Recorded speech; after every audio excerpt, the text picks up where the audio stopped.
Estas faíscas que vocês estão vendo são descargas elétricas. E descargas elétricas idênticas ao que acontece, por exemplo, no relâmpago. O acúmulo de carga que acontece nessa esfera é similar ao acúmulo de carga que acontece nas nuvens e que geram relâmpago. Vejam, só que aqui a gente tem algo da ordem de 100 mil volts. Nas descargas atmosféricas a gente tem algo da ordem de milhões e milhões de volts. Agora veja o seguinte, como é que a gente se livra dessas descargas elétricas no nosso dia a dia? Usando uma coisa chamada para-raios. E como é que funciona um para-raio?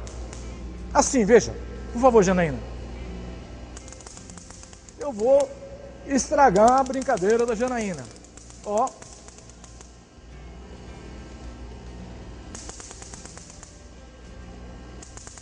Quando eu aproximei a ponta da cúpula do gerador de Van de Graaff, fica escoando continuamente carga da cúpula para a haste, que eu estava aterrado, e isto impede o acúmulo de carga na cúpula do gerador de Van de Graaff. A função dos para-raios não é catar-raio. A função dos para-raios é evitar que os raios aconteçam.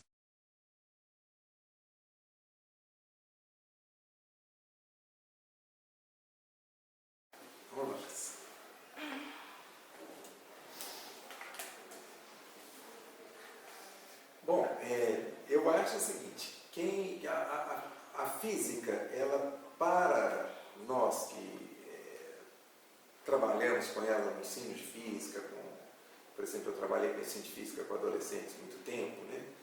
A gente tem uma fascinação pela física experimental, por vários motivos, né? Primeiro porque é uma maneira da pessoa, a física trabalha com fenômenos, né? Fenômenos da natureza, e é uma maneira da pessoa ter um contato direto com fenômenos, né? Segundo, porque a própria física, quer dizer, se a gente pegar lá a época de Arquimedes, por exemplo, ela é toda experimental. Ela é baseada em alavancas, ela é baseada no princípio da flutuação, na definição de densidade. Quer dizer, todos esses conceitos físicos, eles podem ser acessados por experimentos bastante simples. E nesse sentido, assim, os alunos têm uma oportunidade de aprender com uma coisa, primeiro, bem prática, né? E cabe ao professor conduzir uma interpretação daqueles... Qual seria a utilidade disso para um curso de engenharia civil?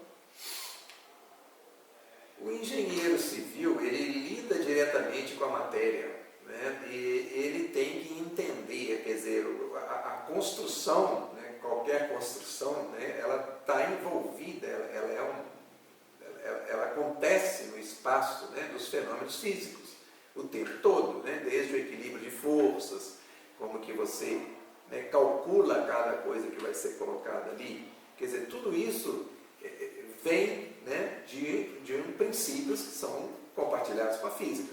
Agora, uma coisa importante também disso é, primeiro, preparar o sujeito para resolver problemas. Então, né, à medida que ele tem chance de trabalhar com fenômenos que o desafiem dentro da sua formação de engenheiro, ele já começa a se acostumar com isso, porque o engenheiro encontra problemas o tempo todo, em qualquer lugar que ele vai atuar, né?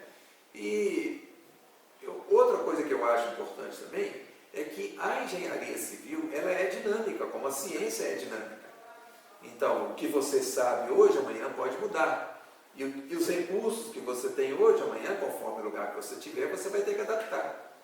E essa adaptação, quer dizer, se você tem que adaptar o seu trabalho para uma nova realidade, para novas condições, para novos recursos, você tem que ter essa maleabilidade de aprender a mexer, né, com os fenômenos e entender o que está por trás deles. Não é só o engenheiro civil que precisa da física, todos os engenheiros, né, precisam de entender, né, os princípios que organizam o trabalho deles. O engenheiro hoje não é um sujeito prático, né? Havia a construção civil, ela era baseada, por exemplo, no conhecimento prático, que era muito interessante. Os caras fizeram desde as pirâmides lá do Egito até as catedrais maravilhosas da Renascença. E todas essas pessoas faziam com base na aprendizagem que elas tinham com o outro que já era mestre, que passava para eles. Depois disso, né, veio houve a introdução da ciência no campo, quer dizer, Nós vamos não só entender a prática, mas entender por que a prática funciona de um jeito ou de outro. Para quê? Para me aproveitar melhor os materiais, né? Para causar menos tragédias, né? Para evoluir nas maneiras, nos materiais, nas formas de agir. Então, eu acho que, nesse sentido, acho que a física experimental tem muito a contribuir para a formação do engenheiro. Erivelto, qual a importância de física experimental no curso de engenharia civil? Olha, a física experimental é importante em qualquer curso de engenharia, não é só no civil, não. Você pensa da seguinte forma: a engenharia, ela é basicamente quando você pega os conceitos teóricos que você vê tanto em matemática quanto em física e põe em prática, né? O engenheiro, ele não é um camarada que fica só fazendo um monte de teoria, isso aí cabe às pessoas que estudam a teoria a fundo. O engenheiro é que ele vai pôr em prática. E as respostas que ele alcança vão permitir que essas teorias sejam comprovadas, sejam refinadas e sejam, na verdade, redirecionadas a objetivos específicos. A física prática, ela te permite aprender como fazer essa interpretação, testar, permite como você fazer uma determinada análise, interpretar dados, como perceber que, às vezes, na experimentação prática, aquele conceito teórico ele sofre pequena distorção com fenômenos que a gente não entende. Exemplo, quando a gente faz um desenho no AutoCAD de um objeto 3D e aumenta ele 1 milhão de vezes, né, e for partir, se eu pegar esse objeto, por exemplo, um cubo no AutoCAD, e dividir ele em 1 milhão de cubos, eu vejo 1 milhão de cubinhos idênticos ao primeiro, né, se eles forem proporcionais. Na vida real não é assim. Se eu pegar um cubo de metal e dividir em 1 milhão de vezes, quando eu for tentar olhar aqueles cubos, eles não conseguem mais ser o mesmo cubo que eu fiz antes. Por quê? Porque na vida real o aumento implica em aproximar mais da estrutura atômica. No CAD não. Então, alguns programas que simulam propriedades físicas, fazem simulação, né, eles às vezes consideram situações ideais. É necessário isso para poder, digamos assim, entender o princípio como um todo. Mas a prática é que permite que você tenha uma visão funcional dos conceitos que você está aprendendo na universidade. Se você quer se tornar um engenheiro, passar pela física prática é mais ou menos como para aprender a ser um campeão de natação, aprender a nadar.